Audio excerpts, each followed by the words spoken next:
నమస్తే, welcome to Sriprabha news. ముందుగా headlines. Drone నియోజకవర్గంలో పర్యటించిన ముఖ్యమంత్రి నారా చంద్రబాబు నాయుడు. పాస్ పుస్తకాల సర్వే రాళ్లపై జగన్ ఫోటోలు ఉండటం ఏమిటని సూటి ప్రశ్న.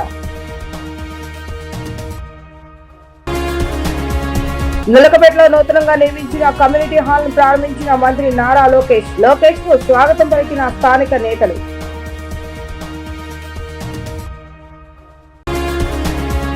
ఇంద్రకీలాద్రిపై ఘాట్ రోడ్ లో ట్రాఫిక్ ను పరిశీలించిన సిపి రాజశేఖర్ బాబు. ఘాట్ రోడ్ లో ట్రాఫిక్ సమస్యలు పరిష్కరించే దిశగా చర్యలు తీసుకుంటామని హామీ.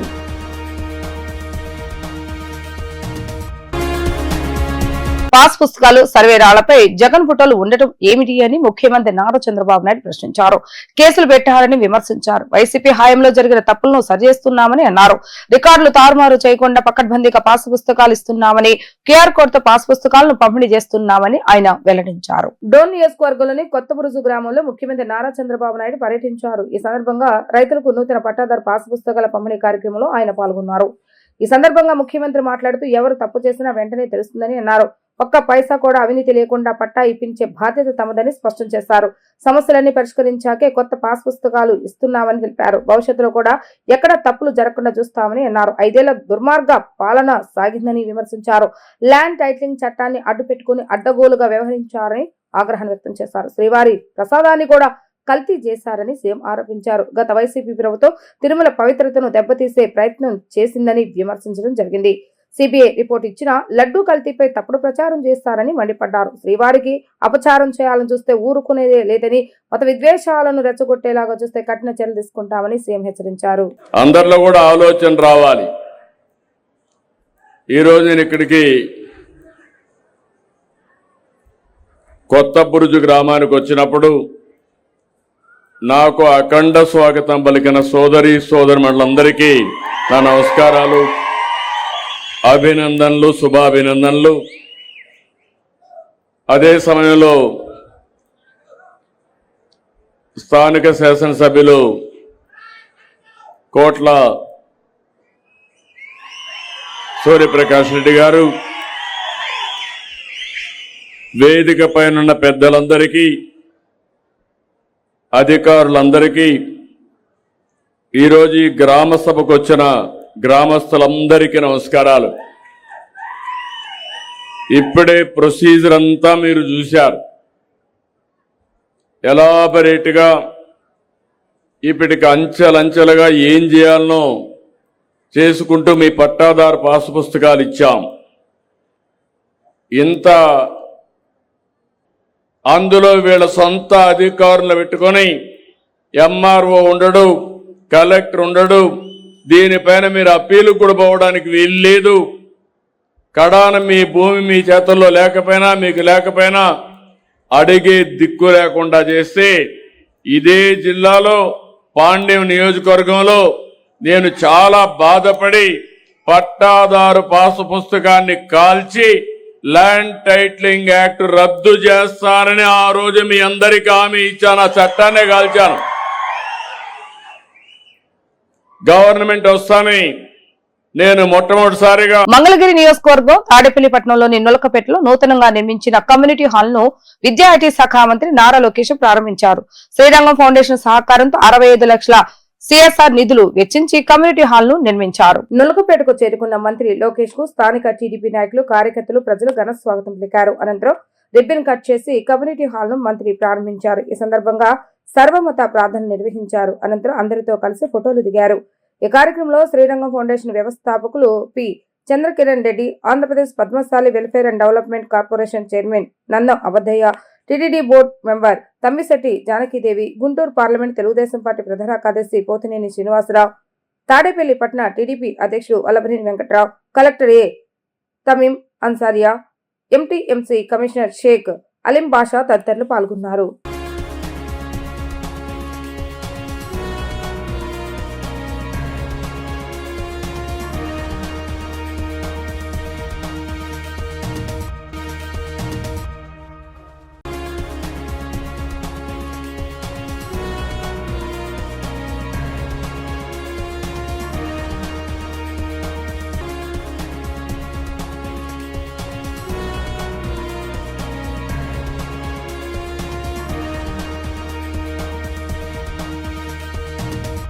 కృష్ణానది తీరాన ఇంద్రకీలాద్రిపై కొలువుతీరిన శ్రీ దుర్గామల్లేశ్వర స్వామి వారి దేవస్థానంలో అమ్మవారి దర్శనం చేసుకోవడానికి వస్తున్న భక్తుల సంఖ్య రోజు రోజుకు పెరుగుతుంది.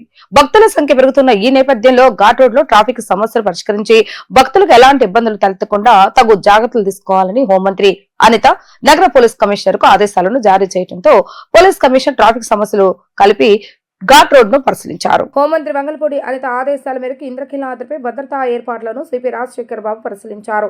రోజు రోజుకి భక్తుల రాక పెరుగుతున్న నేపథ్యంలో వాహనాల పార్కింగ్ పై విస్తృత స్థాయిలో పరిశీలించారు. ముఖ్యంగా ద్విచక్ర వాహనాల పార్కింగ్ అంశాన్ని హోంమంత్రి అధికారుల వద్ద ప్రస్తావించారు. ఈ నేపథ్యంలో సిపి ఇంద్రకీలాద్రిపై పరిశీలించి పలు సూచనలు చేశారు. ఇంద్రకీలాద్రి కొండపైన ప్రధానాలయంతో పాటు ఆలయ ఘాట్ రోడ్డు పరిసర ప్రాంతాల్లో పోలీస్ కమిషనర్ సంబంధిత అధికారులతో కలిసి పరిశీలించారు. కుంభాభిషేకం అనేది కేవలం ఒక ఉత్సవం కాదని విగ్రహంలోని దైవత్వాన్ని మరియు ఆలయ శక్తిని పునర్జీవింపజేసే ఆధ్యాత్మిక ప్రక్రియ అని కామకోటి పీఠాధిపతి జగద్గురు శ్రీ శ్రీ శ్రీ శంకర విజయేంద్ర సరస్వతి తెలిపారు. ప్రతి ఒక్కరూ భక్తి మార్గంలో నడుస్తూ మానవ జన్మను సార్థకం చేసుకోవాలని కోరారు. ముఖ్యంగా వాక్ తపస్సు ప్రాముఖ్యతను వివరిస్తూ మనిషి నిజాయితీగా మితంగా మాట్లాడటం అలవాటు చేసుకోవాలని సూచించారు. విజయవాడలోని ప్రసిద్ధ పుణ్యక్షేత్రమైన ఇంద్రకీలాద్రిపై కంచి కామకోటి పీఠాధిపతి జగద్గురు శ్రీ శ్రీ శ్రీ శంకర విజయేంద్ర సరస్వతి మహాస్వామి వారు కుంభాభిషేక కార్యక్రమం అనంతరం భక్తులకు అనుగ్రహ భాషణం చేశారు. ఈ సందర్భంగా వారు మాట్లాడుతూ కుంభాభిషేకం అనేది కేవలం ఒక ఉత్సవం కాదని విగ్రహంలోని దైవత్వాన్ని మరియు ఆలయ శక్తిని పునర్జీవింపజేసే ఆధ్యాత్మిక ప్రక్రియ అని వివరించారు. ఇంద్రకీలాద్రిపై గత 3 రోజులుగా జరిగిన హోమాలు జపాలు జగన్మాత శక్తిని పెంపొందించాయని ఇది మానవాళికి శ్రేయస్సును చేకూరుస్తుందని పేర్కొన్నారు. అనంతరం ఆధ్యాత్మిక మార్గం గురించి వివరిస్తూ పరమాచార్యులు శ్రీ చంద్రశేఖరేంద్ర సరస్వతి స్వామి వారు చూపిన ధర్మపదం నేటి తరానికి దిక్సూచి వంటిదని ప్రతి ఒక్కరూ భక్తి మార్గంలో నడుస్తూ మానవ జన్మను సార్థకం చేసుకోవాలని కోరారు. ముఖ్యంగా వాక్ తపస్సు ప్రాముఖ్యతను వివరిస్తూ మనిషి నిజాయితీగా మితంగా మాట్లాడటం అలవాటు చేసుకోవాలని, అలాగే మన మూలాలైన మాతృభాషను గౌరవించాలని హితబోధ చేశారు. చివరగా సనాతన ధర్మ సమాజాన్ని ఏకం చేసే శక్తి అని, దేవాలయాలను సంస్కృతికి కేంద్రాలుగా భావిస్తూ ప్రతి ఇంట్లో ధార్మిక చింతన పెరగాలని స్వామీజీ ఆకాంక్షించారు. తన కష్టాన్ని తన ఇష్టాన్ని రెండు బయట చెప్పడం మొదలు తల్లి. తన కష్టాన్ని బయట చెప్పడం కష్టము, తన ఇష్టాన్ని కూడా బయట చెప్పడం కష్టం. అలా ఒక ఓర్పుతో ఉండే భాష, ధర్మము, దాయిత్వం అంటే బాధ్యతలతో కూడిన భాష.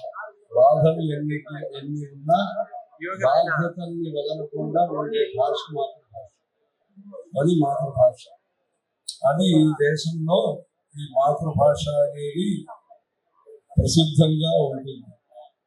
ఈ తెలుగు, తమిళ, కన్నడం, మలయాళం, హిందీ, పంజాబీ, గుజరాతీ, అస్సామీ ఇలాంటి భాషలు ఒకవైపు, ఇంకొకటి మాతృభాష, మనం కొలతలు పెట్టుకుని మాట్లాడే భాష. ఎంత అవసరమో అంతే మాట్లాడటం, ఎప్పుడు అవసరమో అంతే మాట్లాడటం, అవసరమైనప్పుడు మాట్లాడటం, తప్పనిసరిగా మాట్లాడటం, ఇలా కొలతలతో కూడిన భాష. అందుకే చెప్పారు, సత్యం బ్రూయాత్ ప్రియం బ్రూయాన్ నబ్రూయాత్ సత్యమప్రియం ప్రియంచ నాగుతం బ్రూయాత్ ఏష ధర్మ సనాతన అని చెప్పారు. అలాంటి స్వభావం కలిగిన గొప్ప దేశంలో మనం పుట్టినాము, గొప్ప సంస్కృతిలో మనం పుట్టాము. అంటే మనకి మన ధర్మం యొక్క విలువలు తెలుసుకోని పరిస్థితి ఉంది.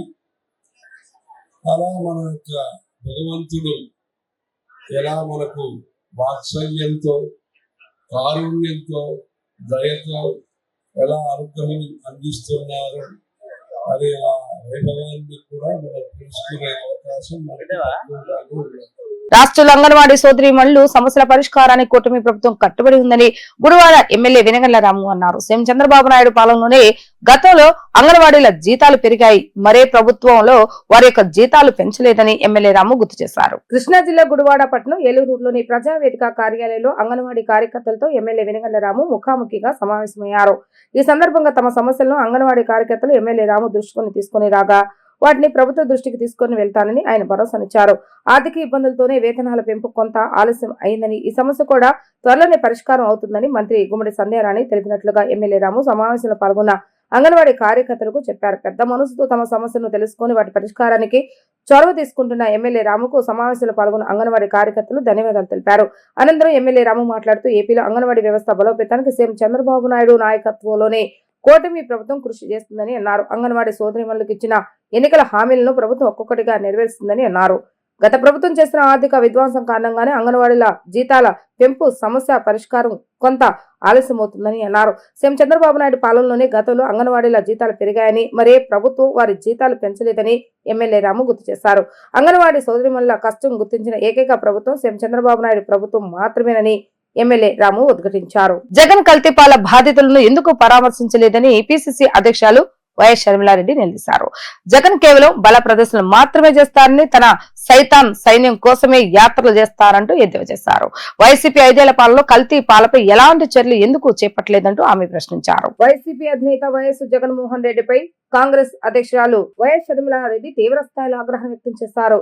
కల్తీపాల ఘటనపై ఆమె కీలక వ్యాఖ్యలు చేశారు. రాజమండ్రిలో కల్తీపాల ఘటన బాధితులను షర్మిల పరామర్శించారు.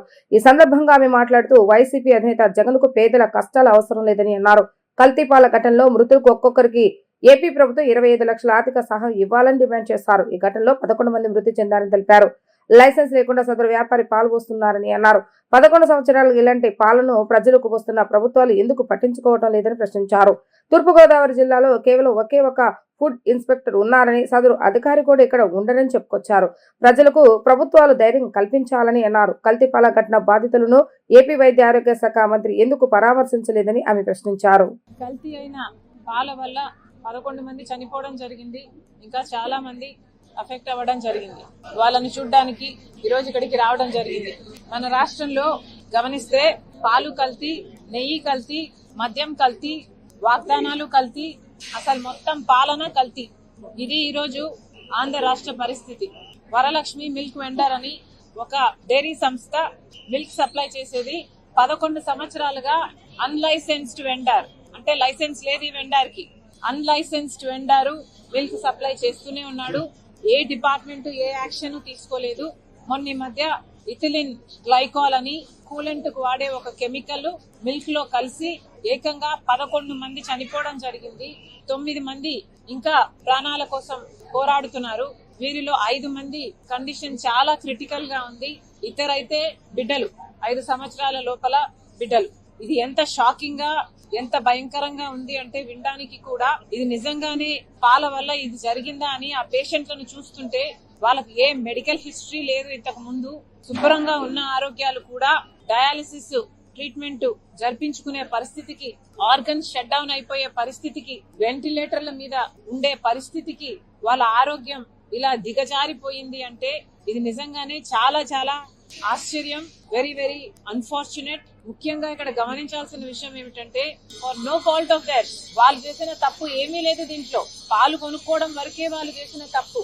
కానీ మన రాష్ట్రంలో, మన ప్రభుత్వంలో, ప్రభుత్వాలు అనాలి, 11 సంవత్సరాలుగా ఒక అన్లైసెన్స్డ్ వెండరు మిల్క్ సప్లై చేస్తున్నారు. 11 సంవత్సరాలు is not a small number. 11 సంవత్సరాలుగా అన్లైసెన్స్డ్ వెండర్ మిల్క్ సప్లై చేస్తున్నాడు. అది జరుగుతుంది అంటే మన రాష్ట్ర ప్రభుత్వాలన్నీ ఏం చేస్తున్నాయని కాంగ్రెస్ పార్టీ ప్రశ్నిస్తోంది. కృత్రిమ మీద ఏఐ వినియోగంతో వైద్య సేవలో విప్లవాత్మకమైనటువంటి మార్పులకు కూటమి ప్రభుత్వం శ్రీకారం చుట్టిందని ఆరోగ్య శాఖ మంత్రి సత్యకుమార్ యాదవ్ తెలిపారు. విశాఖపట్నం, అనంతపురం, గుంటూరు, కాకినాడ హాస్పిటల్లో, సిద్ధార్థ మెడికల్ కాలేజ్, పార్వతీపురం, తెనాలిలోని జిల్లా హాస్పిటల్, ఇతర చోట పైలట్ ప్రాజెక్టు విధానంలో వివిధ రకాల పరీక్షలు చేస్తున్నామని తెలిపారు. ఇటీవల హాస్పిటల్లో పైలట్ విధానంలో ప్రారంభమైన వీటి ఫలితాలపై సీఎం చంద్రబాబు నాయుడుకు నివేదిక అందిస్తామని మంత్రి తెలిపారు. కృత్రిమ మేధ వినియోగంతో వైద్య సేవల విప్లవాత్మకమైన మార్పులకు కూటమి ప్రభుత్వం శ్రీకారం చుట్టిందని ఆరోగ్య శాఖ మంత్రి సత్యకుమార్ యాదవ్ తెలిపారు. రాష్ట్రంలో ఎంపిక చేసిన 18 ప్రభుత్వ హాస్పిటల్లో 18 మంది ఇన్నోవేటర్ల ఏకకాలంలో 40 పరికరాల ద్వారా వైద్య సేవల్లో కీలకమైన స్క్రీనింగ్, కన్ఫర్మేషన్ పరీక్షలు చేస్తున్నారన్నారు. దీనివల్ల తక్కువ సమయంలోనే వ్యాధి నిర్ధారణ అవుతుందని, దీంతో రోగులకు చికిత్స అందించేందుకు వైద్యులకు సమయం ఆదా అవుతుందని చెప్పారు. విశాఖపట్నం, అనంతపురం, గుంటూరు, కాకినాడ హాస్పిటల్లో, సిద్ధార్థ మెడికల్ కాలేజ్, పార్వతీపురం, తెనాలిలోని జిల్లా హాస్పిటల్, ఇతర చోట్ల పైలట్ ప్రాజెక్టుకు విధానంలో వివిధ రకాల పరీక్షలు చేస్తున్నామని చెప్పారు. రోగులు, వైద్యుల మధ్య జరిగే సంభాషణను రికార్డింగ్ చేయడం, దగ్గు ద్వారా టీబీని గుర్తించడం, గుండె జబ్బులు, రక్తహీనతను గుర్తించడం, సర్వికల్ క్యాన్సర్ చికిత్సలో ఏఐ కెమెరా వినియోగం, చిన్నపిల్లల్లో న్యూరాలజికల్ డిజార్టర్స్, క్యాట్రాక్ట్, గ్లోకోమా, రక్తహీనత ఇతర పరీక్షలకు ఆధునిక సాంకేతిక పరికరాలను వినియోగిస్తారని తెలిపారు. ఇటీవల హాస్పిటల్లో పైలట్ విధానంలో ప్రారంభమైన వీటి ఫలితాలపై సీఎం చంద్రబాబు నాయుడుకు నివేదిక అందిస్తామని మంత్రి తెలిపారు. ఈ నెల 18వ తేదీ నుంచి 15వ తేదీ వరకు ప్రజా సమస్యలపై ప్రతి గడపకు వెళ్లి ప్రజాగళం పేరుతో కార్యక్రమం నిర్వహిస్తున్నట్లుగా సిపిఎం రాష్ట్ర కమిటీ సభ్యులు దోనేపూడి కాశీనాథ్ తెలిపారు. నగరంలోని శ్రీ భవన్ లో నిర్వహించిన మీడియా సమావేశంలో ఈ కార్యక్రమానికి సంబంధించిన వాల్ పోస్టర్ ను ఆయన విడుదల చేశారు. ఈ కార్యక్రమం ద్వారా ప్రజల సమస్యలు నేరుగా తెలుసుకుని వాటి పరిష్కారం కోసం పోరాటం చేయాలని సిపిఎం నిర్ణయించిందని చెప్పారు. ఈ సందర్భంగా కాశీనాథ్ మాట్లాడుతూ నగరంలోని పలు ప్రాంతాల్లో ప్రజలు ఎదుర్కొంటున్న సమస్యలు రోజు రోజుకు పెరుగుతున్నాయని తెలిపారు. ముఖ్యంగా దోమల బెడద తీవ్రంగా ఉందని, డ్రైనేజీ వ్యవస్థ సరిగా లేక ప్రజలు తీవ్ర ఇబ్బందులు పడుతున్నారని చెప్పారు. కాలువలు సరిగా శుభ్రం చేయకపోవడం వల్ల చెత్త పేరుకుపోయి దోమలు విపరీతంగా పెరుగుతున్నాయని, దీనివల్ల ప్రజలు ఆరోగ్య సమస్యలు ఎదుర్కొంటున్నారని పేర్కొన్నారు. అదేవిధంగా కొండ ప్రాంతాల్లో నివసిస్తున్న పేద ప్రజలకు ఇప్పటికీ ఇల్లు పట్టాలు ఇవ్వకపోవడం వల్ల వారు అనేక ఇబ్బందులు ఎదుర్కొంటున్నారని అన్నారు. సంవత్సరాలుగా అక్కడే నివసిస్తున్నప్పటికీ ప్రభుత్వ నిర్లక్ష్యాల కారణంగా వారికి స్థిర నివాస హక్కులు కల్పించలేదని విమర్శించారు. అలాగే టిట్కో ఇళ్ల సమస్యలు కూడా ఇంకా పూర్తిగా పరిష్కారం కాలేదని, ఇళ్లను నిర్మించినప్పటికీ చాలా మంది లబ్ధిదారులకు అవి అందలేదని తెలిపారు. కూటమి ప్రభుత్వం అధికారంలోకి వచ్చి 2 సంవత్సరాలు పూర్తవుతున్నప్పటికీ ప్రజలు ఎదుర్కొన్న ప్రాథమిక సమస్యలపై సరైన చర్యలు తీసుకోలేదని కాశీనాథ్ విమర్శించారు. ఎన్నికల సమయంలో ఇచ్చిన హామీలను ప్రభుత్వం అమలు చేయడంలో విఫలమైందని అన్నారు. ప్రజల సమస్యలు పట్టించుకోకుండా కాలం గడుపుతుందని మండిపడ్డారు. ఈ నేపథ్యంలో ప్రజల వద్దకు వెళ్లి వారి సమస్యలను తెలుసుకొని వాటిని ప్రభుత్వం దృష్టికి తీసుకెళ్లి పరిష్కారం కోసం ఉద్యమం చేపట్టడమే ప్రజాగళం కార్యక్రమం యొక్క ముఖ్య ఉద్దేశమని తెలిపారు. ఈ నెల 8వ తేదీ నుంచి 15వ తేదీ వరకు పార్టీ నాయకులు, కార్యకర్తలు ప్రతి కాలనీ, ప్రతి గడపకు వెళ్లి ప్రజా సమస్యలను నమోదు చేస్తారని చెప్పారు. అనంతరం వాటి పరిష్కారం కోసం సంబంధిత అధికారులకు వినతి పత్రాలు ఇవ్వడంతో పాటు అవసరమైతే ఆందోళన కార్యక్రమాలు కూడా చేపడతామని ఆయన స్పష్టం చేశారు. ఈ నెల 8వ తేదీ నుండి 15వ తేదీ వరకు గడప గడపకి సిపిఎం అని చెప్పనే పేరుతో ప్రజాగళం కార్యక్రమాన్ని విజయవాడ నగరంలో నిర్వహించబోతా ఉన్నాం.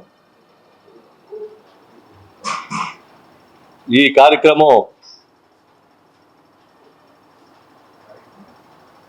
ప్రజల దగ్గరికి వెళ్ళడం, సమస్యలు తెలుసుకోవడం, ప్రజా సమస్యల పరిష్కారానికి అనంతరం ఉద్యమాలు చేపట్టేటువంటి కార్యక్రమం ఇది. ఛాలెంజ్ ఫండ్ వెనకమాలు ఉన్నటువంటి రహస్యాలు ఏమిటో విప్పండి, గుట్టు విప్పండి అని చెప్పనేటువంటిది ప్రభుత్వాన్ని అడుగుతున్నాం. దీని వెనకమాలు ఉన్నటువంటి అంతఃసారం ఏంటో చెప్పండి అని చెప్పని అడుగుతున్నాం. అందుకని ప్రజల దగ్గరికి వెళ్ళి విరాళాలు సేకరించి నగరాన్ని అభివృద్ధి చేసి కాంట్రాక్టర్కి అప్పచెప్పడానికి పీపీపీ మోడల్ మీరు ఎంచుకునేటట్టయితే ప్రజలు దానికి సిద్ధంగా లేరని చెప్పనేటువంటిది చెప్పదలుచుకున్నాం. మౌలిక సదుపాయాల కల్పన నుండి ప్రభుత్వం తన బాధ్యతలను తను తప్పుకొని ఎస్కేప్ అయ్యేటువంటి దానికి ప్రయత్నం చేస్తూ ఇది నాది కాదు, ఇది మీదే, మీ నగరం మీరు బాగు చేసుకోండి అని చెప్పనే పద్ధతి అయితే నువ్వెందుకు పరిపాలకుడిగా ఉండడం, నీకు అర్హత ఉందా అని చెప్పనేటువంటిది అడుగుతున్నాం. జనం తరపున సమాధానం చెప్పాలి. అందుకని స్థానిక సంస్థల యొక్క అధికారాలని కొల్లగొట్టి రద్దు చేసి మెమోల పేరుతో వాటి మీద రుద్ది ఆ కౌన్సిల్ తీర్మానాలను తొంగలో తొక్కి బలవంతంగా నిర్బంధంగా అమలు జరిపించుకునేటువంటి దానికి మీరు చేస్తూ ఉన్నటువంటి ప్రయత్నానికి అడ్డుకట్ట వేయాలి. మీ ద్వారా ప్రజానీకానికి విజ్ఞప్తి చేయదలిచాం. ఈ సమస్యల ప్రజాగళం ఏదైతే ఉందో ఈ ప్రజాగళాన్ని తప్పనిసరిగా ప్రభుత్వం ముందు పెడతాం. సమస్యల పరిష్కారానికి పూనుకుంటాం. ఈ సమస్య పరిష్కారానికి ఉద్యమాలు చేపడతాం, ప్రజా సమస్యల మీద ప్రజల్ని కదిలిస్తాం, వీధుల్లోకి తీసుకొస్తాం. ఆ రకంగా సమస్యల పరిష్కారానికి పూనుకుంటామని చెప్పనేది సిపిఎంగా ఈ సందర్భంగా మేము తేటతెల్లం చేయదలిచాం. ఎప్పటికైనా పెండింగ్ సమస్యలు ఏవైతే ఉన్నాయో మినిమం దోమల సమస్య పరిష్కారం చేయలేనటువంటి దుస్థితిలో మీరుంటే ఇంకా ఈ సమస్యలు ఏం పరిష్కారం చేస్తారని చెప్పనేటువంటిది ఒక విశ్వాసం కూడా తడలిపోతా ఉంది. జాగ్రత్త అని చెప్పనేటువంటిది హెచ్చరిస్తా ఉన్నాం. సమస్య పరిష్కారానికి పూనుకోమని చెప్పి తెలియజేస్తా ఉన్నాం. సీఎం చంద్రబాబు నాయుడు సమక్షంలో వేర్వేరు సంస్థలతో పట్టణ ప్రాంతాల పేదరిక నిర్మూలన సంస్థ మెప్మా, గ్రామీణ పేదరిక నిర్మూలన సంస్థ సెర్ఫ్ పలు ఒప్పందాలు కుదుర్చుకున్నాయి. సముద్రపు నాచుతో ఉత్పత్తుల తయారీకి 500 మంది మహిళలకు శిక్షణ ఇచ్చేలాగా National Institute of Ocean Technology ఒప్పందం కుదుర్చుకుంది. సీఎం చంద్రబాబు నాయుడు సమక్షంలో వేర్వేరు సంస్థలతో పట్టణ ప్రాంతాల పేదరిక నిర్మూలన సంస్థ మెప్మా, గ్రామీణ పేదరిక నిర్మూలన సంస్థ సెర్ఫ్ పలు ఒప్పందాలు కుదుర్చుకున్నాయి. సముద్రపు నాచుతో ఉత్పత్తుల తయారీకి 500 మంది మహిళలకు శిక్షణ ఇచ్చేలాగా National Institute of Ocean Technology ఒప్పందం కుదుర్చుకుంది. సివిడ్ కల్చర్ లో మహిళలకు శిక్షణ, ఉత్పత్తుల తయారీ కోసం ఎస్ఐఆర్తో ఒప్పందం కుదుర్చుకున్నారు. వివిధ రకాల ఉత్పత్తి తయారీ కోసం కేరళకు చెందిన అమృత వర్సిటీ పీఠంతో ఒప్పందం చేసుకున్నారు. మహిళలకు నైపుణ్యాభివృద్ధి కల్పనపై XLRI సంస్థ పొదుపు చేసిన మొత్తాలతో వ్యాపారాలు చేసేందుకు ISBతో సెర్ఫ్ ఒప్పందం చేసుకోగా, చేనేత ఇతర ఫ్యాబ్రిక్ ఉత్పత్తులు మార్కెటింగ్ ఆప్కోతో ఒప్పందం చేసుకున్నారు. డిజిటల్ కామర్స్ FPO ఉత్పత్తుల మార్కెట్ పై సహాయం కోసం IIM విశాఖతో ఒప్పందం చేసుకున్నాయి. These are all success stories. ఒకసారి వీళ్ళల్లో డిటర్మినేషన్ వస్తే వీళ్ళకి ఎక్కడ లేని శక్తులు ఉంటాయి. Abundant powers it will exhibit. It is a matter of time. We are all thinking only intellectuals, big people will do, but not big people. Common people will have a extraordinary common sense. That is driving her, that her determination. That the story what she narrated, amazing experience. It is from heart it has come. Once if it come, then no question of stop is unstoppable. I am very happy, Amma. Good luck, all the best. ప్రతి ఒక్కటి చెప్తున్నా sir, ప్రభుత్వం మీ ద్వారా చాలా పథకాలు వస్తున్నాయి sir, కానీ చాలామంది వినియోగించుకోలేకపోతున్నారు. మీ సాక్షిగా నేను చెప్తున్నాను ప్రతి ఒక్కరికి సార్, ప్రతి ఒక్కరూ మన దగ్గరకు వచ్చి ఈ డ్వాక్రా మహిళల ద్వారా ప్రతి ఇంటింటికి వచ్చి ప్రతి పథకాన్ని చెప్తున్నారు, కానీ మనం దాన్ని వినియోగించుకోలేకపోతున్నాము. మీరు జ్ఞానం కలిగి మీలో ఆలోచన ఉంటే చేయబట్టి నడిపిస్తాను సార్ మనకి ఎప్పుడు మాటిస్తున్నారు. మీరు దాన్ని వినియోగించుకుంటారని సభాపూర్వకంగా నేను కోరుకుంటున్నాను. Thank you all. వార్తలు ముగించే ముందు హెడ్లైన్స్ మరొకసారి. డోన్ నియోజకవర్గంలో పర్యటించిన ముఖ్యమంత్రి నారా చంద్రబాబు నాయుడు. పాసు పుస్తకాల సర్వే రాళ్లపై జగన్ ఫోటోలు ఉండటం ఏమిటని సూటి ప్రశ్న. నులకపేటలో నూతనంగా నిర్మించిన కమ్యూనిటీ హాల్ ను ప్రారంభించిన మంత్రి నారా లోకేష్. లోకేష్ కు స్వాగతం పలికిన స్థానిక నేతలు.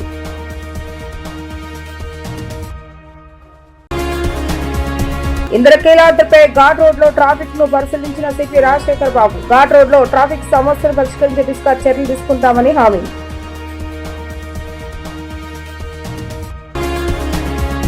ఇవి ఈ రోజు వార్తా విశేషాలు. మరలా తిరిగి ప్రసారం వార్తలు మళ్ళీ కలుద్దాం. అంతవరకు సెలవు. నమస్కారం.